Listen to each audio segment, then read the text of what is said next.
A little while ago on social media, I asked people who they thought of when they thought of contenders through history. We got a little bit of feedback, so I did some research. So today, let's look at Esther on this episode of the Contend podcast.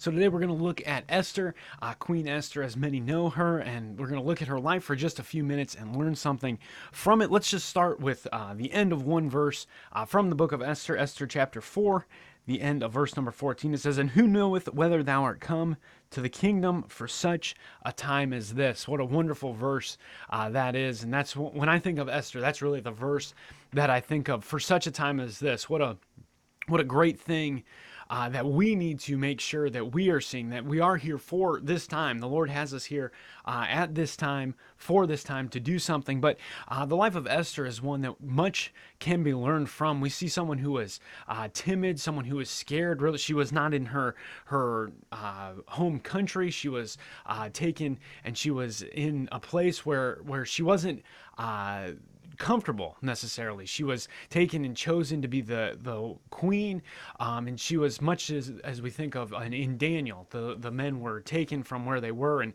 they were in a strange land. Esther is the same way. She was not comfortable in this place, but she was a godly young lady, and that's what really drew the king's attention to her in the first place. And we see God's hand working throughout the book of Esther and the life of Esther, through her uncle and through many different circumstances, with the king's life being saved, and so many things taking place. But really, when we get down to it, we see Esther really single-handedly saving the lives of all of the Jewish people that were in that kingdom.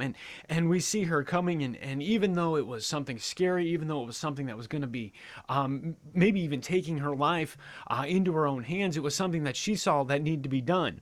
And we as Christians need to have that same, not timidness, but that same boldness to say, hey, I don't know what's going to become of this. I don't know what's going to happen, but whatever happens, I'm going to stand for what's right. I'm going to make sure that I'm doing what I'm supposed to be doing. I'm going to make sure I'm telling people about Christ and going forth with the gospel and doing the things that God has told me to do, because I don't care what anyone else does. Like we've looked at in episodes past, that it doesn't matter what anyone else does. I need to make sure that I'm doing what I'm supposed to be doing. I need to have boldness to do it. So when we think of what we're supposed to be doing, let's look back to the life of Esther and say, hey, maybe God has me here for such a time as this. And the truth is, as I said just a moment ago, that God does have us here for something. There's a reason that we're living in 2021, and there's a reason that we're living and going through what we're going through. God has a plan and a purpose for us, and He wants us to make the best of it, so to speak, and do what He has told us to do. He wants us to continue doing what we're supposed to be doing,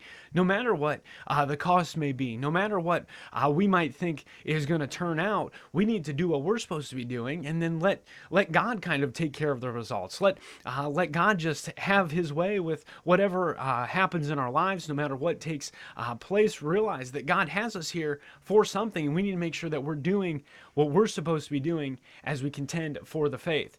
So stick around for the Contend wrap-up.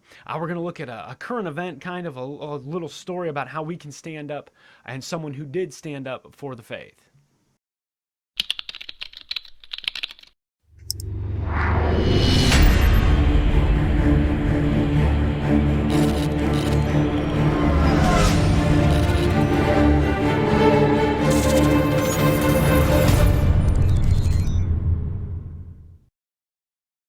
Today on the Contend wrap-up, we're going to look at someone whom I don't know personally, but I've seen him on Facebook. I've seen this video going around a little bit. Someone who did take a stand, kind of like we were just talking about with Esther. It kind of ties together with that. But there was a man who wanted to show that he had put his faith and trust in the Lord, and he wanted to be baptized. But this took place in northern Russia, so not a place that is very friendly to Christianity, not a place where it's very warm, where one can just go be baptized. But there's a video going around on Facebook and online of the pastor walking out and taking a shovel and a ice pick and breaking up the ice off the water so they can go down into it, and they're scooping the chunks of ice out, and the man comes in and he gets baptized, and they're all standing around and they're all so happy for him. But what I want us to take from this as we look at the part that we're supposed to do is this man wanted to show his make a profession of his faith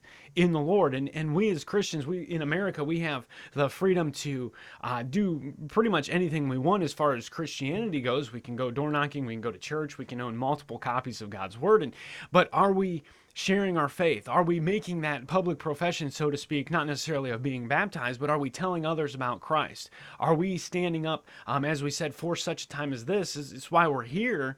Are we doing what we're supposed to be doing as we contend for the faith? So I hope you enjoyed today's episode of the Contend podcast. Go ahead and subscribe to the channel if you're not already subscribed on YouTube. Follow us on Facebook, Instagram, all the places to follow us. And go ahead and leave a comment wherever you're watching this video or listening to it about who you think is a contender through history. Who's someone we should talk about on the podcast. And don't forget, don't be a pretender, be a contender.